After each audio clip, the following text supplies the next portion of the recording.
Ces mois où les clubs de course sont de plus en plus populaires parce qu'on les voit sur nos réseaux sociaux, il y a des groupes qui se créent sur l'application Strava, on voit des clubs de course s'entraîner autour du lac des Nations et même les cafés ont leur club de course. Je me suis demandé pourquoi. Donc, pour répondre à cette très grande question, je me suis glissée dans la peau d'une coureuse un jeudi matin et je me suis rendue au café Hubert-Saint-Jean parce que là-bas, les gens se rassemblent à 6h30 pour courir et ensuite prendre un café. C'est vraiment parti de façon amicale comme ça. On a invité les gens de façon très informelle. Au début, on était une dizaine de coureurs.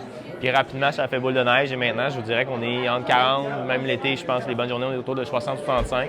Ça a vraiment pris de l'ampleur puis un engouement de plus en plus important. Mais c'est quoi le lien entre la course et un café? Je pense que historiquement, un café, ça se veut un commerce de proximité, un commerce de rassemblement. Fait que nécessairement, c'est quelque chose qui s'inscrit dans l'ADN de ce qu'on peut faire. Puis surtout, ça en invite les gens à venir, en fait, passer un moment et discuter. Ça enlève un peu une des tendances qu'on a pu voir dans les cafés qui était plus de venir travailler. J'en ai parlé avec Jasmine Paquin, qui est doctorante et kinésiologue, et elle constate qu'il y a de plus en plus de gens qui s'inscrivent dans des clubs de course. Et selon elle, c'est entre autres parce que la course, ça demande peu d'équipement, ça s'intègre bien aussi dans un horaire chargé et les clubs de course aussi savent comment utiliser les réseaux sociaux adéquatement pour mousser leur image. Tu sais, c'est bien démontré que de savoir en fait qu'on a un rendez-vous avec d'autres personnes, il y a une certaine forme d'engagement, il y a une certaine forme de rendu là, qu'on veut redonner. Ce qu'on veut en course à pied, c'est se laisser le temps de s'adapter. Nos systèmes, nos structures musculo-squelettiques, nos tendons, mais aussi notre cœur, nos muscles, etc.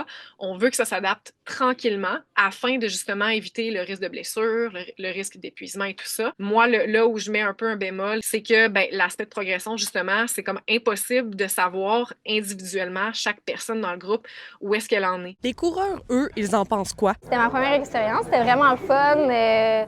Il y a beaucoup de monde, ça m'a surpris. Juste d'avoir un aspect social à la course, ça aide beaucoup aussi à se motiver entre amis. On peut pratiquement courir tous les jours en matinée à Sherb avec des gens qui nous forcent à se réveiller. C'est ça qui m'a fait aimer la ville. J'étais de Montréal à la base, puis de voir les avantages de Sherbrooke comme ça m'a vraiment fait aimer l'Estrie.